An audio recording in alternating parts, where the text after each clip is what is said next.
গতকাল তারা বিকালে অত্যন্ত শান্তিপূর্ণ আলোচনা হয়েছে। তার অনুতপ্ত, তারা ক্ষমা প্রার্থী। আমার পক্ষ থেকে ক্ষমা করেছি, আমার কলিগদেরও বলেছি আপনারা ক্ষমা করে দেবেন যতটুকু অপ্রীতিকর ঘটনা ঘটেছে, কারণ ওরা আমাদের সন্তানদের আমরা আবার বুকে তুলে নিয়েছি।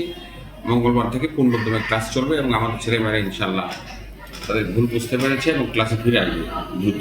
সকল নিয়ম শৃঙ্খলার প্রতি আনুগত্য প্রকাশ করে তারা আবার মানসম্মত শিক্ষা মনোনিবেশ করবে বলে আমি বিশ্বাস করি। ইনশাল্লাহ সিটি কলেজে এগিয়ে যাবে এবং এই সামান্য যে দুঃসহ স্মৃতি এটা আমরা ভুলে গেছি এবং এটা আমরা মনে রাখবো না। সামনের সাফল্য এগুলো তারা দূর করে দেবে ইনশাআল্লাহ। 19 তারিখ মঙ্গলবার থেকে আমরা ফেজ বাই ফেজ চালু করতেছি। আমাদের তো স্টুডেন্টের সংখ্যা অনেক বেশি, এই জন্য প্রথম দিন আমরা ফার্স্ট ইয়ার চালু করেছি 19 তারিখ, 20 তারিখে সেকেন্ড ইয়ার, আর 21 তারিখ থেকে first year 11 class 12 class honours master সব একসঙ্গে চালু হয়ে যাবে। 12 ক্লাসের তো সময়টা যেহেতু সরকার দেরি করে পরীক্ষা নেবে, আমাদের ক্লাস আরও 1 মাস বাড়িয়ে দিয়েছি এবং আমরা পূর্ণ প্রস্তুতি নিয়েই ওদেরকে ফাইনাল টেস্ট পরীক্ষায় নিয়ে যাবো ইনশাআল্লাহ। গতবার আমরা সারা দেশে 4th হয়েছিলাম জিপিএ 5 এর ভিত্তিতে। প্রতি মাসে আমরা প্রিন্সিপাল ভাইস প্রিন্সিপাল প্রশাসন সহ ওদের সাথে আমরা প্রতি মাসে একবার মত বিনিময় করব।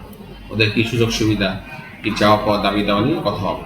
প্রতি মাসে একবার আমরা ওদের সাথে বলবো। আমাদের স্টুডেন্ট কাউন্সিল আছে, ওই কাউন্সিলটাকে একটু বড় করে দিয়ে ওর ভিতরে আরও কিছু স্টুডেন্ট ইনক্লুড করে দিয়ে যারা লিডারশিপ পর্যায়ে আছে নিয়ে আমরা প্রতি মাসে মত বিনিময় করবো। আমাদের ছেলেমেয়েরা ভালো, অনুগত, কোনো কারণে তারা ভুল বুঝেছিল এবং তারা ভুল বুঝে আবার ফিরে আসছে আলহামদুলিল্লাহ, এবং আশা করি সিটি কলেজ আবার তার পুরনো ঐতিহ্য এবং ধারা ফিরে যাবে ইনশাআল্লাহ। জুলাই বিপ্লবে আমি নিজে আহত ছিলাম। এই ধানমন্ডি 2 নম্বর 3 নম্বর আমার ককটেল লেগেছিল হাতে পায়ে। আমার অসংখ্য প্রায় 200 অধিক ছেলে আহত, নিহত সিটি কলেজ থেকে কেউ নাই, 200 অধিক ছিলাম। আমরা একটা তালিকা করতেছি, চলছে তালিকা অনগোয়িং, এবং কিছু আহতদেরকে আমরা সাহায্য করেছি আর্থিক কলেজ থেকে, যারা সিরিয়াসলি ইনজুর তাদের ট্রিটমেন্টের ব্যবস্থা করেছি। আমি সামনে আরও সাহায্য করবো, এই প্রজেক্ট আমাদের আছে। আমি 5ই